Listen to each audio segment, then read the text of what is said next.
They turn out to be some kind of big lizard. The Skraby Show starts now on 97.3 The Fan. Hello and welcome into the Skraby Show for May 15th. Sorry, that was really loud in my ears. But welcome to the Skraby Show. We got a good one planned, or I got a good one planned. I hope that people are going to be enjoying the Skraby Show tonight. We're going to talk about Robert Suarez. I'm going to introduce a new metric to, I guess, kind of judge the bullpen by.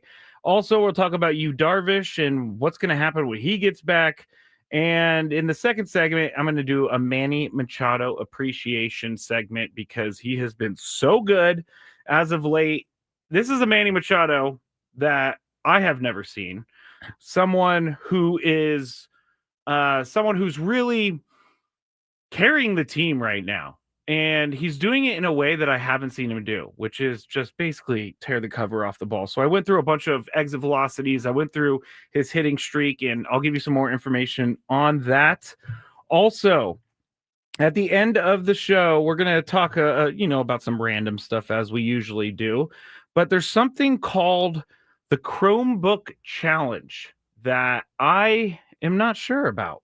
I don't understand why these challenges get put together, and I don't understand why kids do these challenges. Yes, I'm an older person. I'm almost 40, but even if I was a kid, I would not be doing this challenge. So we'll talk about that at the end of the show, and we'll see how much we can get in here because I have a lot planned. Daily Gripe at the end of the show as well, so don't forget about the Daily Gripe. But I'm going to start with something that makes me probably seem a little old, and I want to ask everyone for their knowledge because I'm kind of hip, I guess, kind of hip. I know how to use emojis, and I'm a big emoji user, but lately I have been seeing a lot of this one emoji, and I don't really have a problem with the emoji. I just don't know if it means something different. And the emoji that I'm talking about is the cat crying laughing emoji. And again, I don't have any problems with the cat crying laughing emoji, but Cole used it in the chat earlier. I was talking to someone else who has been using it, and I don't know. Is there a difference between the cat emoji? Is there a certain meaning behind the cat emoji? I'm just not sure. I don't know what. I don't even know if I should have brought this up because it's going to just show my age or whatever, or show my lack of knowledge of pop culture. But that's the big question I have for everybody right now: is what in the heck is the difference between the cat emoji and the regular emoji? Again, for all the cat emoji people, I do not have a problem with the cat emoji. I'm just not sure if there's a difference. If it's just that you prefer using the cat emoji, cat laughing, crying emoji, that's fine. I'm all for it. Is there a different meaning behind it is what I'm asking for. So Cole says, I'm switching it up, Skraby. I needed a new laughy face in my life. Okay, that's fine. I'm fine. I'm fine with that. If you need a new laugh, I am someone who uses the laughing, crying face probably a little too much, but I've never used the cat emoji before. Maybe I should start using the cat emoji. Okay, maybe I should. Dominic says, real quick before we get into this, Dominic says, coming up, the toaster in the bathtub challenge. I agree with that. Cole also says, quote, I'm kind of hip. I know how to use emojis. Yes, that was something that I said. All right. Cole says, just try it. All right, I'll try it. I'll see what happens with the cat emoji going forward. But again, no problems with the cat emoji. Really hot topic to start the Skraby Show here today. The roundtable was fun. The roundtable is always fun, and I think we had a pretty good back and forth today. The one thing, and I'm not going to really get into this because we've already talked about it on the show.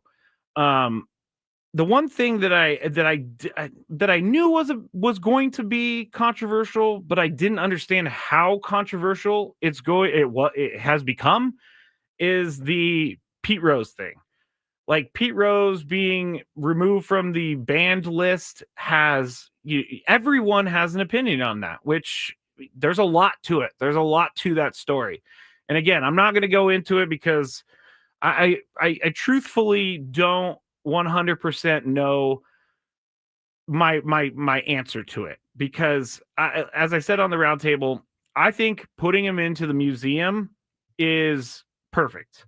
I don't know that he deserves a plaque, but anyway, that topic this week has taken everything by storm. So that was really surprising, and I am really surprised at the amount of anger, and I'm really surprised at the amount of happiness about everything. So it was an interesting story. There's like I love case studies. I love to like look at things and see why they happened or why people felt the way they did. So I'm gonna look into the Pete Rose being removed from the banned list here in a couple years when they write the case study on that. All right. You know what? Let's start with Robert Suarez, because we were at the Skrabinator game on Monday night and it was awesome. Everybody was great. All three of my Skrabinator games have had amazing people come to them. So thank you to everybody who signed up. I am going to be trying to work and see if I can get another one this year. I don't know. The Padres are very good. So they're going to, the Padres are really good. So, people are using the tickets, but I'm going to try regardless. But Robert Suarez comes into the game on Monday night and he couldn't find the strike zone whatsoever. It was hard to watch in the way of, like, you could feel, I don't know if he was nervous, but you could feel the nerves from people in the stands. I was watching Mike Schill a bunch in the dugout during this whole thing with Robert Suarez on Monday night, and you could feel him kind of getting a little antsy, a little anxious.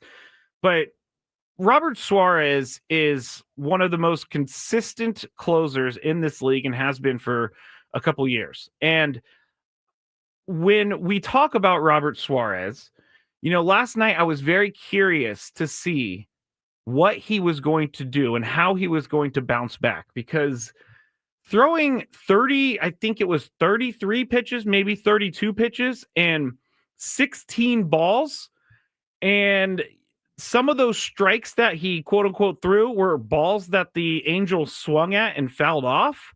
So that outing was very atypical for Robert Suarez, but I really wanted to see how he was going to bounce back last night. I thought it was nice that he got to go in with a 4-run lead.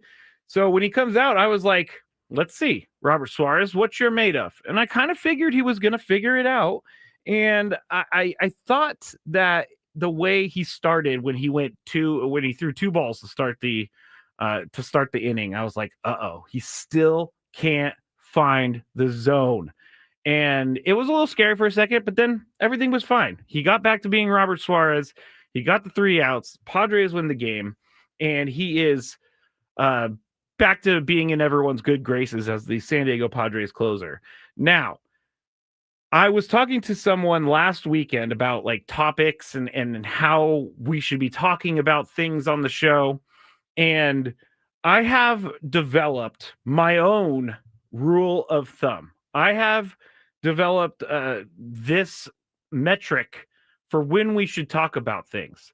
And for some reason, I was like thinking of, again, here's my weird brain, but I was thinking of this movie. Shall we play a game? And that movie is War Games. War Games? Yeah, War Games. I don't know why I just forgot the name of the movie. Anyway, War Games. And they did the whole DEF CON thing where you saw the DEF CON 1, 2, 3, 4, 5. So I'm going to call it Closer Con. And, the worst is Closer Con 3. But here's how we talk about struggles that Robert Suarez has had, or anybody for that matter. Jeremiah Estrada, you could put him in there. Closer Con 1 is the first blown save and just the recognition that it happened. You could break it down, but no reason to take it too seriously. No reason to question whether or not he is the closer for the team going forward. That is Closer Con 1.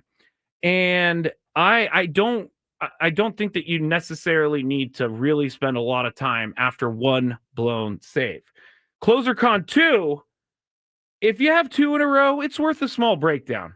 What's going on? Why is he doing this? Is he way off? Is he not off? Is he injured? Is he struggling with pitch selection? Stuff like that. That's where you break it down a little bit. You still, in my mind, do not remove that person from the closer role. Now, the third one, which is the worst one, if you get to CloserCon 3, again, this is my own metric. If you get to CloserCon 3 where they blow 3 saves in a row and they just don't look good, that's when you start talking about stuff. That's when you start talking about whether or not you need to lower him in the pitching ranks, whether or not to make him an 8th inning guy or a 7th inning guy instead of being a closer. When you have 3 blown saves in a row, that is something that it needs to be addressed. But I don't think you need to address it any earlier because, again, this is baseball, and baseball is a weird sport, and weird things happen in baseball all the time. And so the first time is just what it is. I mean, Monday night, it was shocking to see. It was hard to watch, and everybody left the stadium on Monday night very sad. And, the grand slam just took the wind out of everyone's sails when Alec Jacob came in. But the first time, I'm not going to treat that as a big deal. The second time, I'm going to talk about it a little bit. But the third time is when you really start talking about and thinking about whether or not they need to make another move when it comes to closer. So this week, if we're following my metrics of CloserCon, we are back at CloserCon 1, or we're at CloserCon 0 is what I'm going to call it. CloserCon 0 is where nothing's the matter. We're not going to talk about Robert Suarez. We're not going to talk about the closing position because he's fine. So he did blow the save on Monday, but he came back last night and he was fine. He was ready to go. So I don't think there's anything to worry about with Robert Suarez. And I think that he is going to continue to be one of the best closers in the league. His stuff is so good. I saw some criticism about Mike Schilt not having anyone warming up in the bullpen with Robert Suarez. And Chris and I talked about this a little bit earlier in the show yesterday, but why would you put someone up in the bullpen when you know that Robert Suarez, I almost called him Robert Closer, Robert Suarez has closed 14 out of 14 games. Now he has 14 out of 15 saves now, but why would you ever warm someone up? I think Mike Schilt made the right move. You cannot be overly aggressive on switching out your pitchers. And it was a perfect storm, I think, because it got away from Robert Suarez. He walked 4 guys. He had 5 earned runs that he gave up, and they had no more mound visits. So it was a perfect storm. And I know this was 4 days ago at this point, but I did want to talk about it because I think that we're going to face this more than a couple times this season. This is just how a baseball season goes, and closers will be great most of the time, and then they're going to blow the save, and everybody's going to hate them, which is part of the job. I am a fan of, let me start that over. I do not want the Padres to trade Robert Suarez. I think Robert Suarez, even though he has a contract situation coming up, I don't know why so many people want to change what's working right now. And I get it. You want to get some depth and you want to get some value for a guy who's under a contract that is not long-term for the Padres. But just to build your farm system up, I don't think he's the guy you want to move. I don't think you want to trade him because, Jason Adam could be a closer, yeah. But Jeremiah Estrada, I guess, could be a closer. But think about what happened on Monday night. Jeremiah Estrada, or think about what happened in the week in total. Jeremiah Estrada and Robert Suarez were struggling this week. So you have 3 options for closer: Estrada, Adam, and Suarez. And if you get rid of Suarez, I guess you could trade and have a closer come back or some sort of arm come back.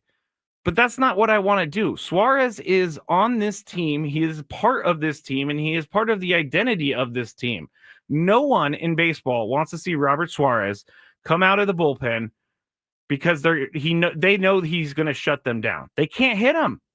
He could tell them that he's throwing a fastball. He could tell them where he's going to put that fastball.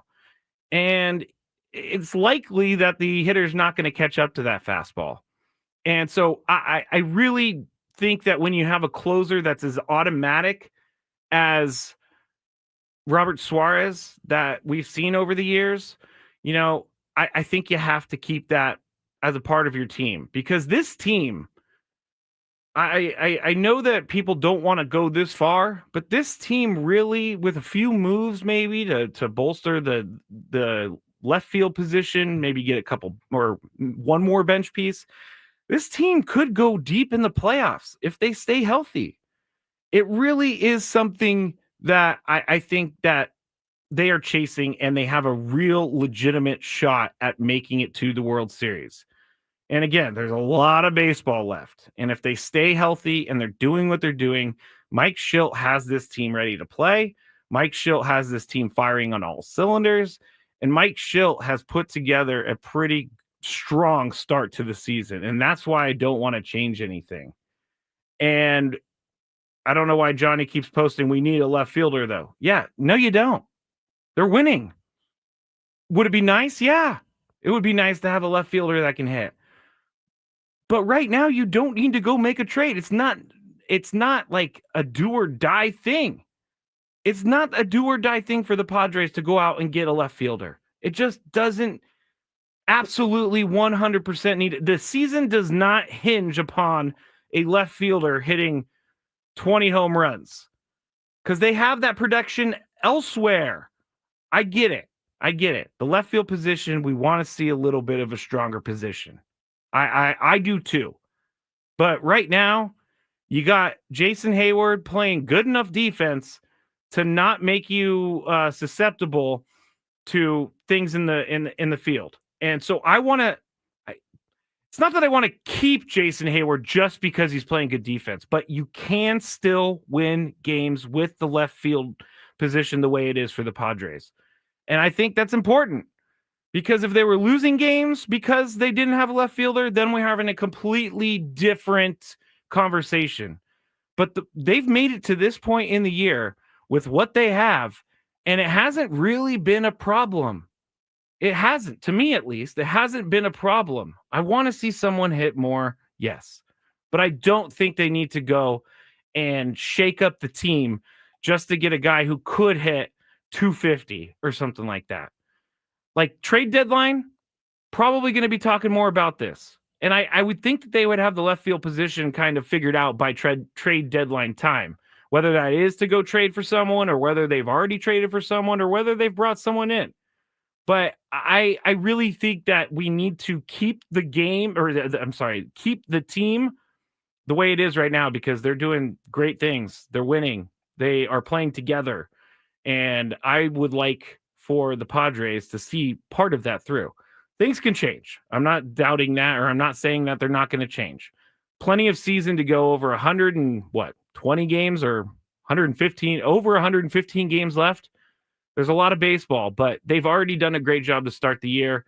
And if you could just get by with the left fielder that you have, then you can still win games. It's been proven. And I went way over my time there, but I had a lot to say about Robert Suarez and left field and all that stuff. Those are the hot topics of Padres fans right now. And I understand why. I do. But my personal opinion is keep the team the way it is right now. Okay, I went way too far on my segment. When we get back, we're going to do the Manny Machado appreciation. So stick with me. I'm going to break down Manny Machado's hitting streak here on 97.3 The Fan. The Padres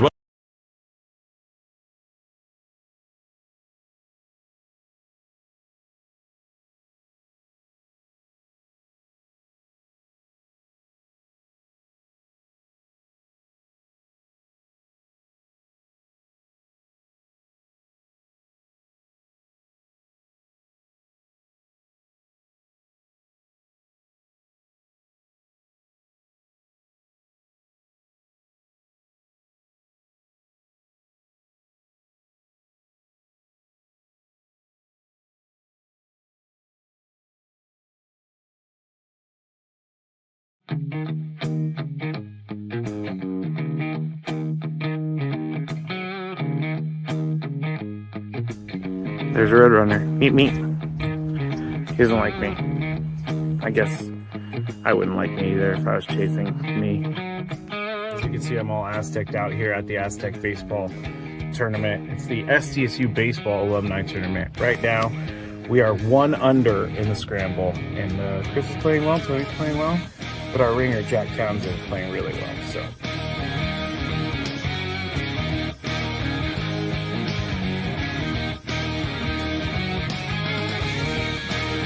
So Chris says that he can't play golf, but this is the second birdie putt he's made for us. This time it was like 20 feet.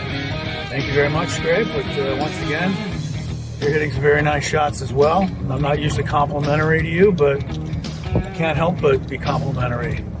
Your shot making today. With my what? Your shot making. You've hit some.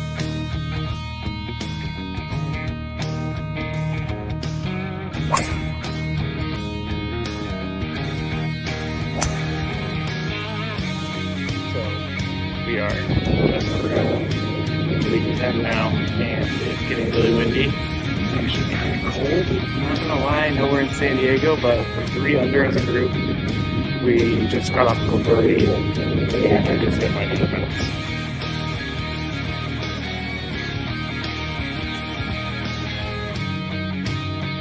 There's a squirrel. He wants to attack me. Squirrely!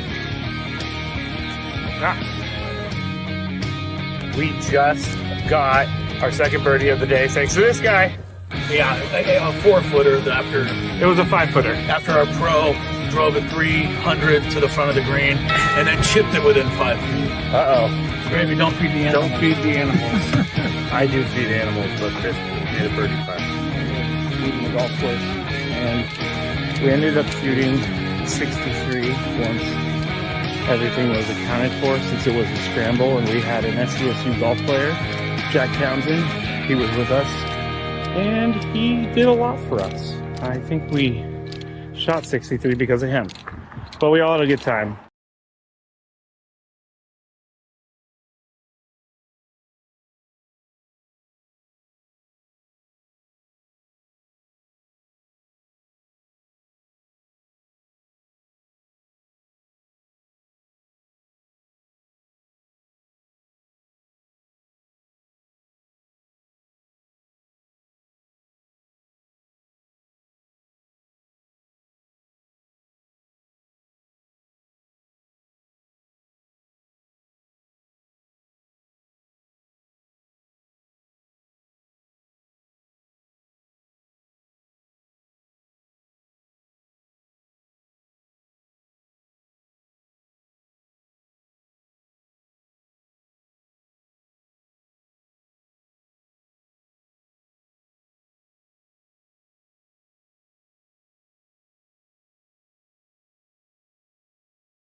Back here on the Skraby Show, 97.3 The Fan. You can watch, if you would like, go to youtube.com/@the Show, or you could watch on 97.3 The Fan's YouTube. Just go to YouTube and search 97.3 The Fan. You'll find it there as well.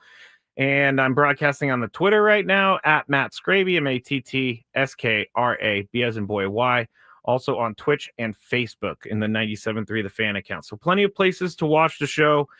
Plenty of places to interact with the show. In that break, you heard an Almond Joy commercial. I'm going to make this quick. I'm going to make this painless. Almond Joy is amazing. I love Almond Joys. I was always the kid who got the Almond Joys for Halloween, and I would go steal everybody's Almond Joys, or I would trade, steal, whatever, because I love Almond Joys. I love them. Love them. Not many people like them, but I love them. I love them. All right, let's get into the Manny Machado appreciation, because he is in the midst of a 14-game 14-game hitting streak, which he is batting, get this, 480. He's 24 for his last 50. He has an OPS of 1.179. And it's this hitting streak of 14 games is also the longest active hitting streak in the majors right now. So he went 2 for 2 with 2 walks last night. So he extended it to 14 games.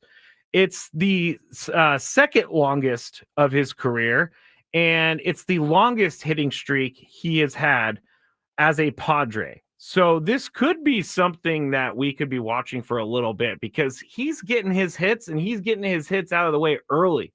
He's getting his hits out of the way like first inning.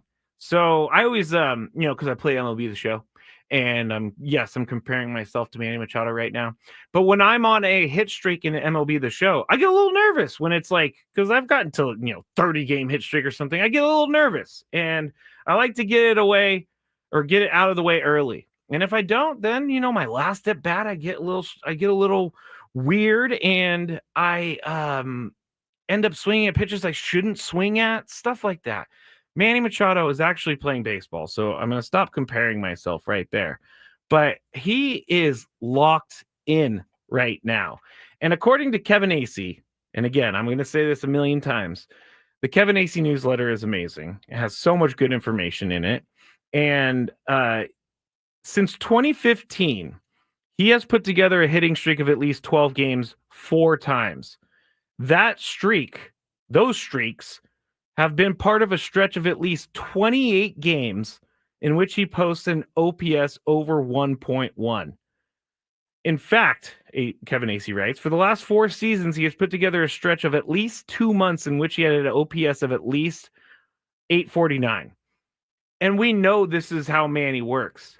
We know that Manny can get hot, and he will stay hot for a long while. And as Tony's right on top of everything, he's coming up on 2,000 hits, and you got to think that's in the back of his mind. Once he gets done with the feat of 2,000 hits, then he can start, moving on to hitting some home runs, I guess. But Manny Machado is incredible right now, and this is probably the best I've seen him look as a Padre. He's healthy. He's making great contact with the ball, and I'm a big exit velocity fan. I'm a big exit velocity, not aficionado, but I love looking at Baseball Savant and all the different exit velocities around the league.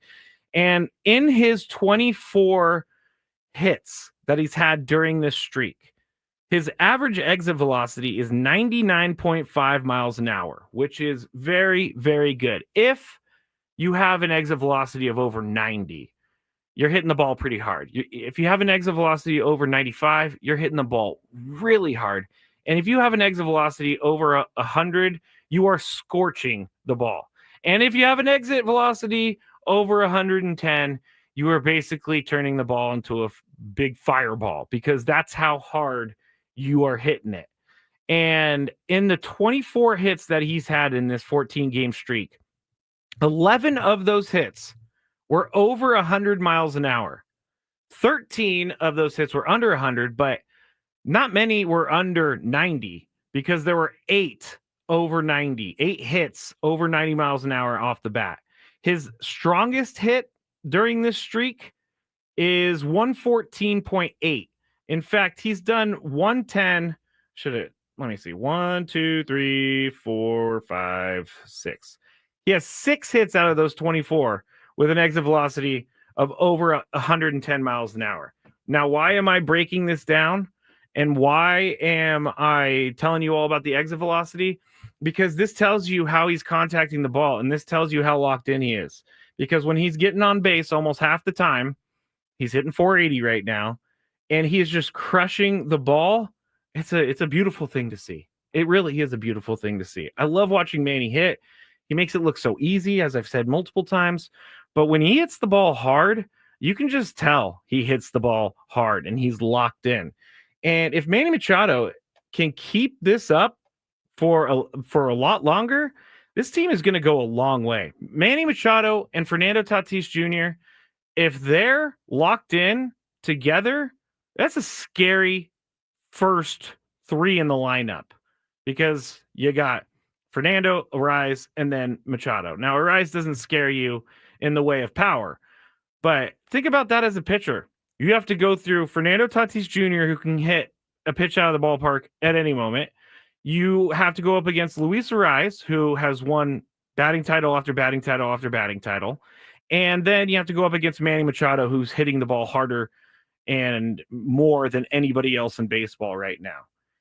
It is a good thing to see, because last year we were trying so hard for Manny to pick it up. And we all knew in the back of our head that Manny Machado had the elbow injury. We all knew in the back of our head that Manny Machado was starting slow, most likely because of the elbow injury. But this year has been completely different. And I like what Braden said on during the roundtable about how Manny Machado seems happier in his life. And I do think that is I do think that's a huge thing. I do think that life off the field can translate into good play on the field. And I'm not saying that Manny Machado like hated his life or anything like that, but he's a dad now. And I remember talking to him with Tony in the Padres dugout last year. I know, name dropper, but we were, I asked him, how is it to be a dad now? And you could just see his face light up. And when you come to the ballpark with not so much negative stuff in your head, it goes a really, really long way. And we just need to keep Manny Machado healthy. We just need to keep Fernando healthy. And this team is going to go far. This team will go really, really, really far. Not to mention that Manny Machado is not chasing as much as he usually does when Machado, or we've seen Manny swing at the low and away pitch, and we've all kind of like rolled our eyes, which I try not to, because I can't hit that pitch. I can't hit that pitch to begin with, but I wish I had this. I was going to put it in there and I didn't, but he is, his chase rate is down during this streak, which is good. He's seeing the ball really well. And yeah, I'm not going to get it. Anyway, he's seeing the ball really well. He's hitting the ball really hard, and his defense has been really good as of late. I know he started the year kind of unmanny-like with some of the errors that he made, but he's fixed it.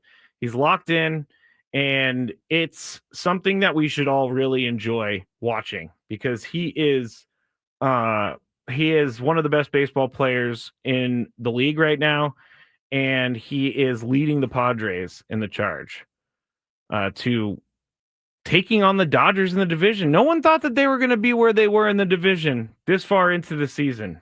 No one did. And they are, and it has to do with Manny Machado and his health. Oh, Dan says, Matt Skraby, don't forget Jackson Merrill. Yeah, you're right. Let's go back.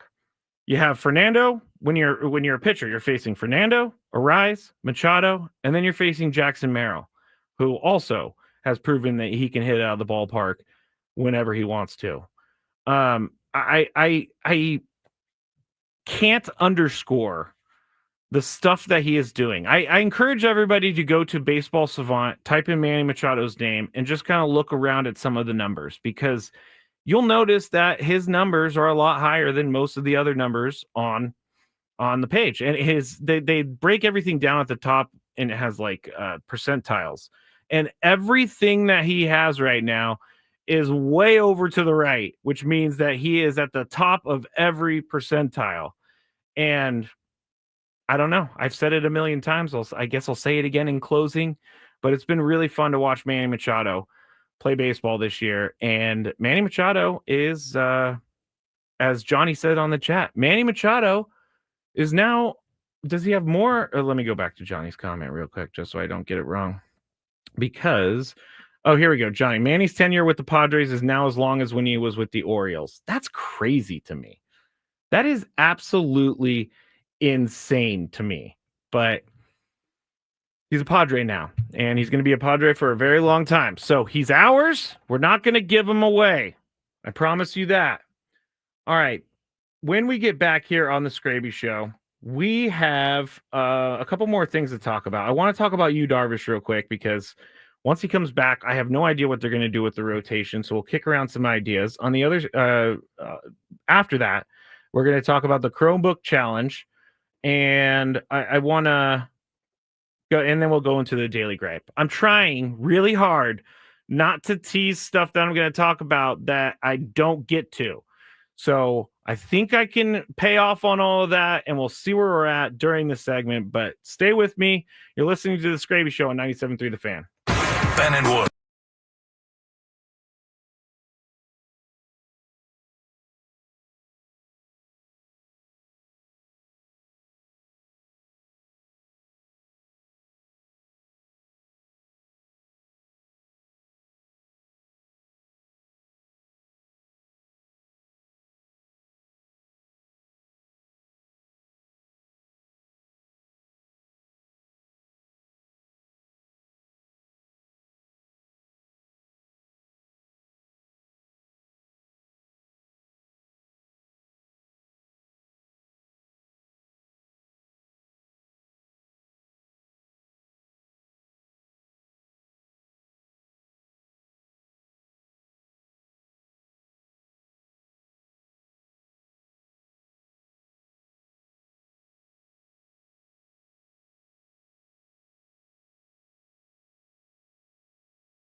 back here on the Skraby Show, 97.3 The Fan. I am Matt Skraby. Marco says, miss your show, Skraby. So glad you are on off days. Thank you, Marco. I appreciate that. I won't lie that the Skraby Show schedule, Skraby Show season, which is Padres off season, Skraby Show season is something that I love doing. Number one, 100%. Like I love doing it. It does by the end of by the near when we're nearing opening day, I am getting ready for a little bit of a break because 5 hours every single day is a lot. But hey, I am happy to be here with everyone, and I'm fortunate that they gave me this opportunity. So thank you very much to Adam Klug and Michael Valenzuela for that. Let's go into Yu Darvish. So he threw a 4-inning rehab start in El Paso. It looks like he may throw one more. He may not. He may even be able to come start for the Padres next week in Toronto. And if they do that, what are the Padres going to do? Are they going to go to a 6-man rotation? Are they going to send Stephen Kolek down? Because Randy Vasquez has been pretty good here in the last couple starts.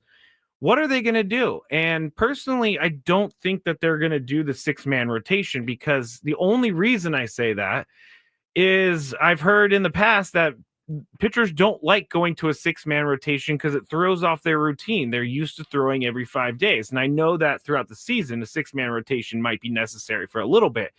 So maybe we will see a 6-man rotation here for like a week or two. But I know that pitchers really like doing the 5-day thing because it keeps them in the same exact routine. And when you add an extra day to that, I know it sounds lame to say that you can't add an extra day to it, but these guys are creatures of habit. And I would like to keep it the same if I'm the manager, just so that they're in the same mindset throughout the entire week, getting ready for their start. But Stephen Kolek's been pretty good. And I know that he did his he threw his 9-inning shutout against the Rockies. But again, the Rockies are still a Major League Baseball team, and it's just not every night that the Rockies have someone go 9 innings against them. I think I've thought a lot about this, and I do think that they're going to send Stephen Kolek maybe to the middle. They're not going to put him in the bullpen. I've been going back and forth on this all day. They're not going to put him in the bullpen. I'm taking that out of my head. They're going to send him down, see what Yu Darvish can do, and then they can bring him back when they need a spot start. It's just it's a really tough position for the manager of the Padres, Mike Schilt, to be in. He has to make a very, very tough decision. And I'm not someone who is willing to, I guess, upset. I don't even know if this is the right phrase. Upset the apple cart because Yu Darvish is coming back. But I do think that Yu Darvish is going to come back with a vengeance. He pitched well against in El Paso. He only gave up 2 hits. He's a very important part of this team, and he has been for a long time now. And when we see him doing his thing and doing the Yu Darvish things that he does, he's an ace. And he was great in the playoffs last year. So you're obviously, in the amount of money you're paying Yu Darvish, you're obviously going to put Yu Darvish back into the rotation. You're not going to just leave him out for longer and longer. But I hope that he comes back and he doesn't have to leave the team. And I'm not saying for personal reasons. I'm saying for injury. I hope that he doesn't have to leave the team and go back on the IL or anything like that. Randy Vasquez, though, like I've been a fan of Randy Vasquez for a while, and I've said it before. It doesn't make me nervous when he starts a game, but I don't think that you can take Randy Vasquez out of the rotation right now. He's pitching too well at the moment for you to take him out of the rotation. And Stephen Kolek is the odd man out, and Kyle Hart was the odd man out before Stephen Kolek, because there is still Kyle Hart in AAA. And so you got some choices that you can make throughout the rest of the season. But Stephen Kolek, he's going to be a big part of the stretch run. I just feel like he's going to be, because of what he has shown so far in his starts. And I think he showed Mike Shilton company that he can handle being a starter. And I think he showed all of us that he can handle being a starter. Andrew is asking, what if Kolek goes out and pitches 6 scoreless tomorrow? I would hate to be Mike Shilton in this situation. I honestly, I want to have an answer for everyone, but I don't, because there's so many different scenarios that you could go with when Yu Darvish comes back. But I guess I'm just going to go with Stephen Kolek being the odd man out because he's the newest to the rotation. And if they don't go with a 6-man rotation and they put Yu Darvish back in there, you got a strong rotation. You got Michael King, Dylan Cease, Nick Pivetta, Randy Vasquez, and Yu Darvish in no particular order. That's a strong rotation. And you have someone like Stephen Kolek. If any of those guys get hurt, you have someone like Kyle Hart that you aren't necessarily maybe sold on, but you can use him. He's shown that he can pitch at the major league level. So I think one of those things is going to happen. I just don't think the 6-man rotation is going to happen. It has nothing, and that's not me like saying, oh, it's a stupid idea, 6-man rotation. I just have heard too much in the past. We've talked about it. Pitchers just don't like it. They don't like starters, that is. They don't like getting out of their routine. They're creatures of habit. And so it's going to be interesting. But if he starts next week, like he is being reported as possibly could start next week, we're going to get an answer sooner rather than later. All right. Trav Gundy says, don't we have like 13 games straight or something next month? Yeah, I think so. I mean, they're coming up on their big stretch. I mean, the summer is when they play a lot of games and have no days off. So maybe we'll see something like, maybe we'll see some movement there. All right, let's go into this Chromebook challenge with the last 5 minutes of the show, because I was looking at this earlier today, and my mom's a teacher. My sister's a teacher. I considered being a teacher at some point. I really did think I would be a good teacher, but then, you know, my life took a different turn when I decided I was going to major in alcoholism instead. And yes, I'm making a joke about it because I'm a recovering alcoholic. It's been over 8 years now, so I can make that joke about myself.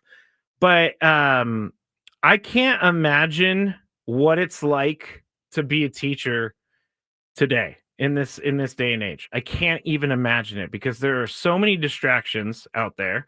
There are so many different there's so many different parents and how the parents deal with their kids. You have to, it's like a case by case basis, and it sounds exhausting. And I really think that teachers deserve more credit for what they do because they're doing great things. But here's the Chromebook challenge. Apparently, you put this on TikTok, but kids are now sticking objects into a Chromebook so that they can catch it on fire. Here's from the article, quote, the Chromebook challenge involves school students inserting items like paper clips or pencils into the USB port of their Chromebook laptop. This causes the Chromebook to short circuit, leaving them sparking, smoking, or catching on fire. And apparently this is a huge deal with kids. One TikTok video, 2.6 million views, showed a Chromebook with a big hole in it. And you know who has to pay for all of that stuff? The schools. So these kids are just basically ruining their Chromebooks, and they're ruining school property. I don't get it. I know that we all did stuff when we were younger. I never, ever lit school property on fire or tried to light school property on fire. Like, this is very concerning for me, because if these kids are caught, I mean, this is a good part, but if these kids are caught, You can get charged with arson. So this teenager from Belleville High School in New Jersey was charged with third-degree arson for participating in the trend. And another student in Connecticut is facing charges as well. But the school said that they had to, one of the schools said that they had to pay over $7,000 to replace the Chromebooks that were destroyed by kids. I do not get it. Jocelyn says the taxpayers. Depending on the school, yeah, you're right. It is the taxpayers. But come on, people. I know that we have kids listening right now that are in school with Chromebooks. Maybe not in school at the moment, but don't do it, kids. Just don't stick paper clips into a Chromebook USB port. It's just not something that you want to do. I promise you.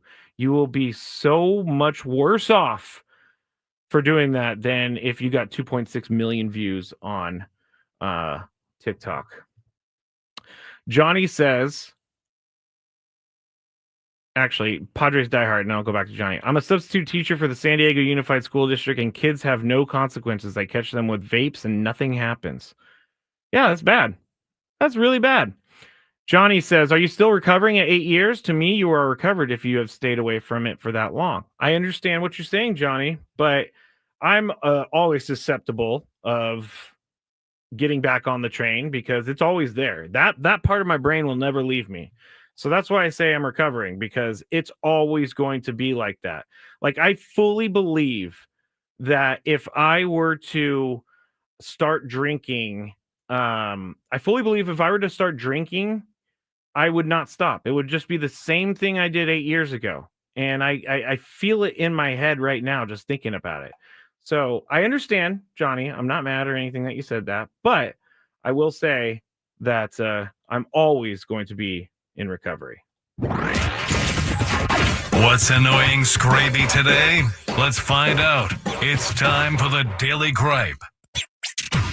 I was going to do something about driving, but Jocelyn on the chat said something earlier that I changed it to. She is one of those people that goes to Starbucks and like orders a huge million thing order. Grande chai tea latte with almond milk, extra ice, extra cherry, cold foam, 8 punts of chai cherry topping in a venti cup. Yeah, that's my daily gripe, because I was standing behind someone the other day at Starbucks that was ordering this, and then after she came back, or after she got her drink, she came back and said, oh, this actually isn't the drink that I ordered. And so they had to remake it. I don't, if you know your order and you're ready to go with your order, that's fine. But if you don't know your order, if you're going to be doing something and there's a possibility that one of your 10,000 ingredients isn't in there, you got to just take it and move on. Take that L. Take that L and move on. And Katie is a former Starbucks manager, and she did not like that order. I did not like that order either.